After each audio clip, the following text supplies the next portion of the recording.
सत्यविचार.in समस्या तुमची, बातमी आमची।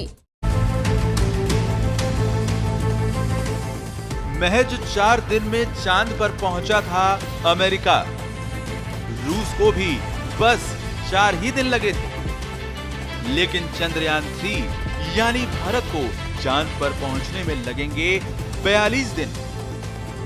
आपको भी ये सोचकर आश्चर्य होगा कि भारत को चांद पर पहुंचने में आखिर इतना समय क्यों लग रहा है, जबकि अमेरिका, रूस जैसे देशों ने 50 साल पहले ही चांद की दूरी महज 4 दिनों में ही पूरी कर ली थी। 20 जुलाई 1969 में अमेरिका ने अपना अपोलो 11 मिशन रवाना किया था। ये पहला मौका था जब इंसान चांद पर उतरा था। इस मिशन को चांद पर पहुंचने में 4 दिन 6 घंटे का समय लगा था, तो भारत को 42 दिन क्यों लग रहे हैं?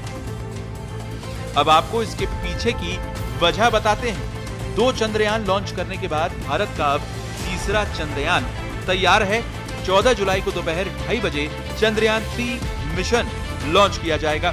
अगर चांद पर सॉफ्ट लैंडिंग में सफलता मिली तो अमेरिका, रूस और चीन के बाद भारत ऐसा करने वाला चौथा देश बन जाएगा।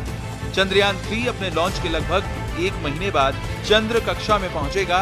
इसके लैंडर विक्रम और रोवर के 23 अगस्त को चंद्रमा पर उतरने की संभावना है। यानी चंद्रयान 3 को चांद पर पहुंचने में 1 महीने से भी ज्यादा का समय लगेगा। लेकिन क्यों?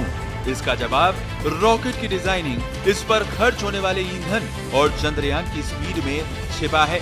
स्पेस में लंबी दूरी तय करने के लिए यान को ले जा रहे रॉकेट की तेज स्पीड और सीधे प्रक्षेपण पथ की जरूरत होती है। अपोलो 11 की लॉन्चिंग के लिए नासा ने सैटर्न V का इस्तेमाल किया था, जो सुपर हैवी लिफ्ट लॉन्चर था।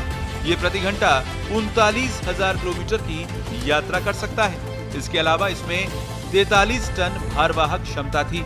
चांद की 3,84,000 किलोमीटर की दूरी को तय करने के लिए नासा के रॉकेट ने 4 दिनों का वक्त लिया था। हालांकि इसमें आर्थिक पहलू भी है। उस दौर में नासा ने $185 मिलियन की रकम इस मिशन पर खर्च की थी। इसके उलट भारत ने इतने ताकतवर रॉकेट का इस्तेमाल नहीं किया और नासा के बजट के अनुरूप बहुत कम बजट यानी लगभग 600 करोड़ रुपए में तैयार किया है। शक्तिशाली rocket GSLV Mk3 rocket Chandrayaan 3 को पृथ्वी की 170 किलोमीटर 36,500 किलोमीटर की कक्षा में स्थापित करेगा। चंद्रयान 3 का वजन 3,900 किलोग्राम है, इसीलिए कक्षा को धीरे धीरे बढ़ाना जरूरी है। इसकी वजह यह है कि पृथ्वी से चंद्रमा की दूरी GSLV Mk3 की क्षमता चंद्रयान 3 के वजन की तुलना में से 10 गुना ज्यादा है। इसरो के पास ऐसे मिशन यानी कक्षा को धीरे धीरे बढ़ाने में विशेषज्ञता के साथ साथ अनुभव भी है। मंगल मिशन चंद्रयान 1 और चंद्रयान 2 में भी इसका इस्तेमाल किया गया था। तो चांद पर पहुंचने में रॉकेट और ईंधन का बहुत महत्व होता है। जितना कम दिनों में चांद पर पहुंचना चाहते हैं, उतना ज्यादा ईंधन लगता है।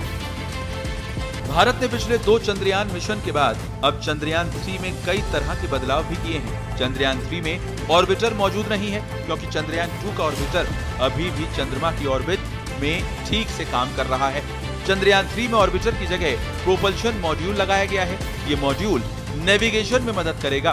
चंद्रयान 3 के लैंडर को ज्यादा मजबूत बनाया गया है। इसमें कई फॉलबैक, वैकल्पिक सिस्टम और सेंसर का उपयोग किया गया है। चंद्रयान 2 लैंडर की विफलता का कारण बनने वाली सॉफ्टवेयर समस्या को ठीक कर लिया गया है। लैंडर में अब 5 मोटरों की जगह 4 मोटर हैं। चंद्रयान 3 की जांच के लिए सैकड़ों परीक्षण भी किए गए हैं।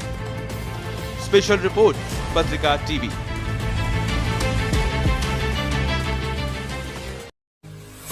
आपल्या परिसरातील महत्त्वाच्या बातम्या पाहण्यासाठी आमच्या सत्यविचार.in न्यूज चॅनलला YouTube वर सबस्क्राइब करा आणि बेल आयकॉन प्रेस करा।